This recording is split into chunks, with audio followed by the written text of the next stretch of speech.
Telly bridging.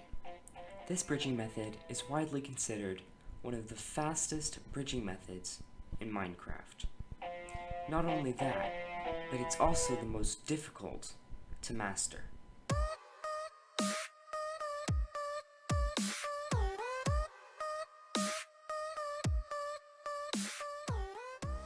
Alrighty my guys, gals, and non-binary pals, today we're going to be exploring the world of telly bridging. What is it, and how you can do it too. First of all, let's start off with the basics. What exactly is a telly bridge, or as some would call it, a telly? A telly is where the player jumps off of a block in Minecraft and turns around midair in order to block clutch. This action creates the first part of the bridge, but the next part is still crucial, the jitter. The most common type of telly is the 6-block telly, where a person would do a 4-block extension followed by 2 blocks of jitter bridging. But it is still considered a telly if you only do, say, a 3-block extension, or maybe even a 2-block extension. Also, a jitter, or a jitter bridge, is just a bridging method where the player bridges backwards by holding S and space, while clicking quickly to place blocks underneath them. What this does for your telly bridge is it creates a safer area for you to land on. The jitter bridge is important, especially for a person who is just starting out with tellies, because if you just do a block clutch, your momentum will likely cause your character to fall off of the bridge and into the void, and that is not something you want happening. But, now that we've gone through the basics, how long does it actually take to learn this skill? Well, depending on the level of mastery you're going for, it can take anywhere between 2 months to closer to a year.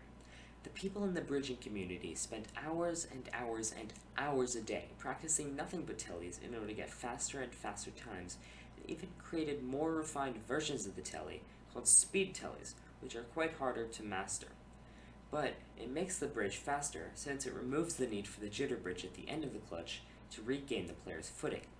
You can learn a lot more about these bridging methods by watching bridging YouTubers who will explain the world records and explain all of the new techniques like the 4-block flats, but that can probably be pretty overwhelming for a new person who is new to the bridging community, and so sometimes it's better to stick with the basics and just practice that until you get it, and then you can move on to the harder stuff.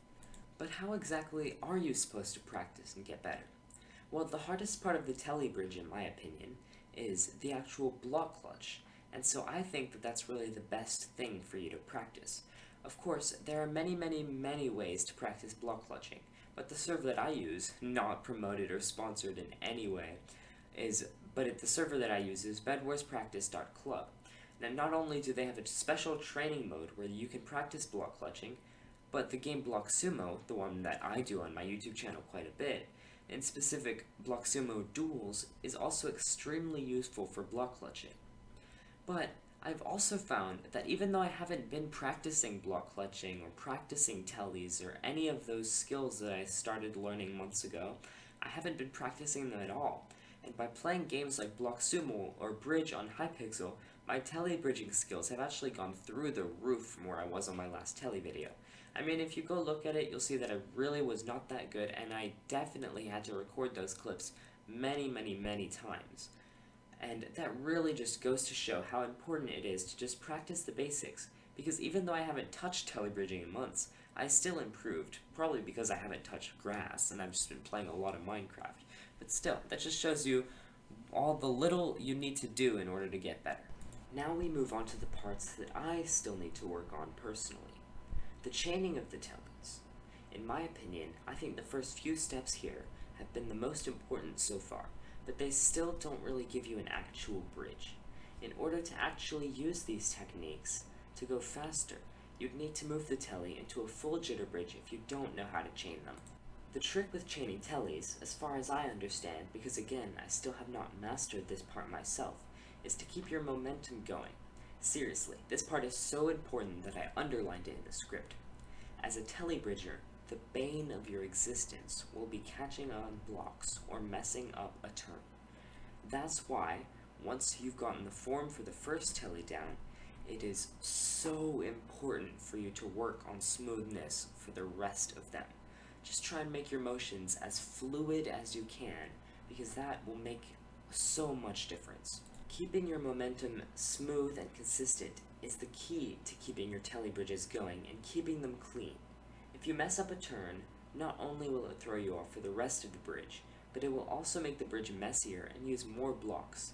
Now this only applies if you're in a game mode like Bed Wars or something, where the blocks are actually limited. But still, I think it's pretty important to keep your bridge clean because it looks nicer and it enforces better habits. And for this part, I really don't have many tips other than practice, practice, practice. If you think you've got the turn down in your muscle memory, don't take a break or don't leave it for the day because you just might lose the groove. When you think you're doing something right, try and reinforce that good movement and good behavior with practice.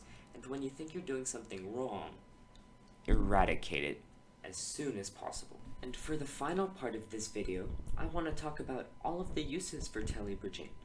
From the surface, there really doesn't seem to be too many uses for a bridging method faster than the typical speed bridging, whose technical name is actually ninja bridging, fun fact.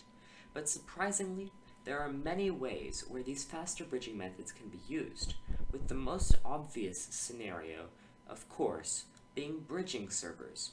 Now I know that this is a little bit of a cheeky, obvious answer, but bridging has become pretty popular somewhat recently, and there are many, many competitive bridging servers out there. Not only do these servers help with bridging, but many of them also help with other skills, like knockback clutching, where they have an NPC hit you with a certain amount of knockback for you to attempt to clutch from. But of course, this is not a block clutching video, so I will move swiftly on to the second option. Aside from the easy, obvious answer of bridging servers, another, slightly less obvious answer is in other minigames. In minigames like Bed Wars, oftentimes you'll need to get to other islands fast. There's no better way than to do that while styling on your opponent. Also, take into account that the fact that the Telly Bridge is a heck of a lot faster than other methods out there, and you've got a winner. Of course, Telly bridging can also be used in Block Sumo, but since this is a game mode where you don't often have to bridge long distances, or very fast, generally, smaller block clutches are all you really have to learn. But, for the third and final answer for a use of Telly bridging, it's a little surprising and maybe out of left field for some of you guys. Now, my slightly controversial take is manhunts. Not only manhunts, but other speed-related speedruns or things in survival Minecraft, especially ones where you have to bridge over lava, could use a little more flair, and I think that a Telly bridge would do that and more. And it would spice up this entire category of Minecraft and make it so much more entertaining. Anyway guys, that's the point of the video where I'm going to ask you to scroll down and tell me if you see a big red sub button, and if you do, I want you to click it. However, if you see a gray sub button, like the wool, then don't do anything, because you're already subscribed and that is perfect. Alright guys, bye bye.